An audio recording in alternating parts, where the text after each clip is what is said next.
All right. Hi, everybody.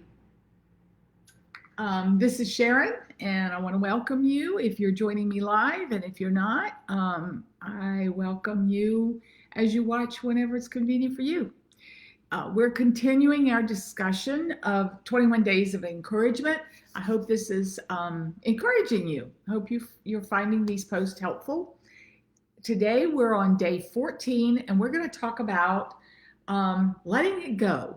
Just letting it go. This is a really important topic and one that I love to teach about. So, a lot of times people ask, what's the difference between feelings and emotions? And some people will tell you that they are the same. I tend to think of feelings as what comes first, maybe, hunger, pain, disappointment, warmth, happiness, sadness. And it's how you realize what it is that's happening to you. Whereas in my mind, emotions are a little bit, they come after feelings. They're a stronger surge of feelings, if you will. And emotions are accompanied with complex body reactions. So that's how I keep them straight in my mind. You can say they're both the same thing in your mind. A lot of people do. That's perfectly okay. There's no right or wrong. I think the important thing, though, is to understand the impact on your health of emotions that just get stuffed, that don't get dealt with, that don't get released, because that's the key. Unexpressed emotions are very harmful to us. As children, a lot of times we're taught to forgive and forget. That's the right thing to do. And forgiveness is wonderful. We're going to talk about forgiveness in the next couple of days. And so forgive and forget is a great concept, but we have to deal with those emotions because we don't really forget them until we release them and deal with them. Sometimes as children, we're taught to outgrow it, to get over it. Boys are taught, big boys don't cry. Sometimes we're told, suck it up, grow up. Anyway, don't be dramatic, those types of things. So if that's how we grew up with that programming, then we may have created habits to stuff our emotions. A lot of times when we're children or younger adults, things happen to us and we just aren't prepared to truly deal with them in a full up, healthy manner. And so we tend to say, oh, I'll get over it in time. So we don't. And so that's why this topic is so important. And that's why this topic is such a dear one to me. Because when we feel an emotion, a trauma, a personal hurt, a deep loss, a grief, fear, any emotion, that emotion has frequency, which can be measured. Now, emotions are a form of frequency, and that's energy. This is physics, if you will. And since energy can never be destroyed, that's a law of physics, it just takes a different form. Then we need to pay attention because the energy of our emotions don't go away. They change forms. So we need to make sure that we learn how to change them into a healthy, positive form. Now, the whole concept of energy and frequency and emotions and physics and quantum physics, I'm not a physicist. I'm not a scientist, far from it. But it's fascinating, and it's a topic I'd love to share with you sometime. Maybe we'll do that one day. But tonight, it's just not enough time. So emotions have energy. I learned that emotion is energy in motion. So the energy of emotions, like I said, are not forgotten. They actually get stored in the cells of the body. And the places that they get stored in cells that have similar frequencies as the frequency of whatever emotion is being stored. Now, traditional Chinese medicine, acupuncture, if you will, and TCM has long known that emotions are stored in different parts of the body. For example, grief and sadness is stored in the lungs. I'll tell you a personal story. I lost someone very close to me, and I was working, I was going to school, I was very busy. I was, and so I didn't give myself time to grieve. And I developed breathing problems. I was diagnosed with asthma, put on medication and an inhaler. And shortly after that, I started getting acupuncture for relaxation. And I made the comment one day while I had the needles in me relaxing. I made the comment to the acupuncturist, I don't know how this stuff works, but it works. I'm more relaxed and I don't have as much trouble with my allergies, my asthma anymore. And the acupuncturist said, I didn't know you had asthma. You didn't tell me that. And I said, well, I didn't used to, but I do now. And she said, let me ask you a question. Had you just lost somebody that was very close to you shortly before you developed asthma? And I thought about it for a moment and I said, yes, I did. She said, did you give yourself time to grieve? And I said, no. And she said, grief is held in the lungs. And that's all she said. And that triggered in my mind, I've got to find out more about this. And so I started trying to find out more, and I have. There's a great book, and somebody mentioned it in the comments today to this topic today, Feelings Buried Alive Never Die. Feelings Buried Alive Never Die. It's a great book by Carol Trueman, Carol with a K. And so if you've never looked into this, this might be a place to start. This is not about essential oils at all. This is about the topic of feelings and dealing with them, okay? So anyway, grief and sadness are stored in the lungs, tend to be stored in the lungs. Worry, people who are worried all the time, worry warts, they tend to have issues with their spleen because the energy of worry gets stored in the spleen where similar frequencies are in that organ, the cells of that organ. Anger, bitterness, resentment tend to get stored in the liver. If you're tired, lack of energy, you're lethargic, have no enthusiasm, you're mentally exhausted, you're depressed, that usually manifests itself in issues surrounding the heart. Fear and insecurity usually gets stored in the kidney. This is all according to traditional Chinese medicine.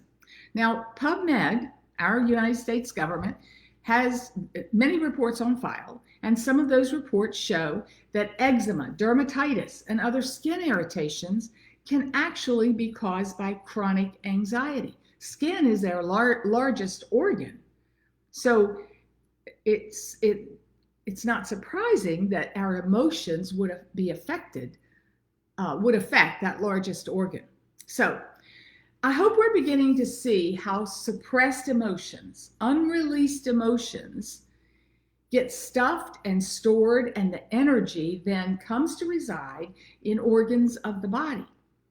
Now, remember when I said emotions, I think I said earlier, emotions can be negative or positive. We can have happy emotions, we can have sad emotions, we can have traumatic emotions.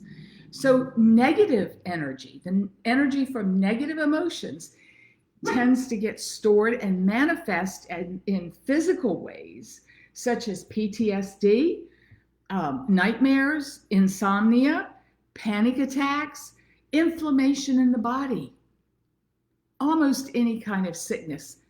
Some people say almost any kind of sickness can be tracked back to an emotional cause. So sickness and disease, dis-ease, the very word dis-ease, when the body is not at ease with itself. Because we know the body was created to maintain balance and to heal itself. That balance is called homeostasis.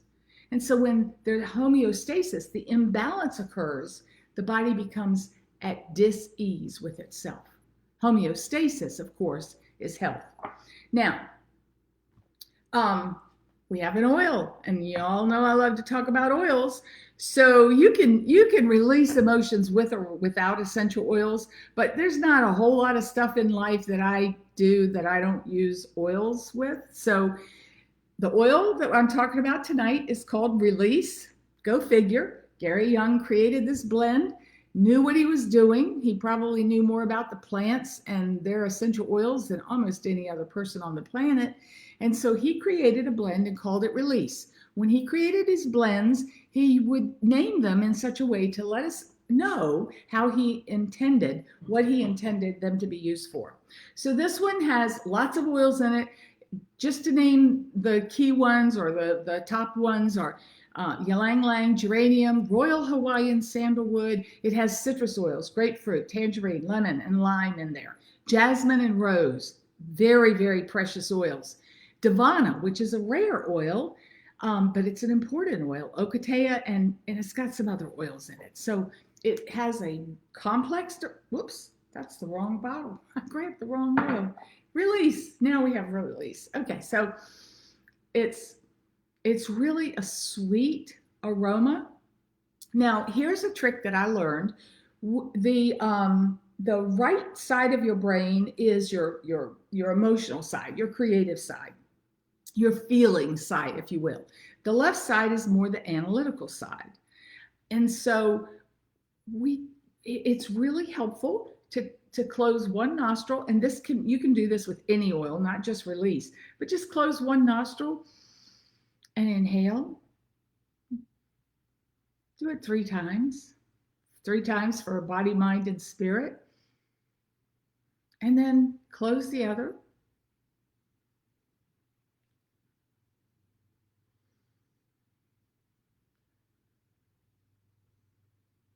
And that way you're activating both parts of the brain, both the feeling side and the analytical side. Just a little trick that I learned.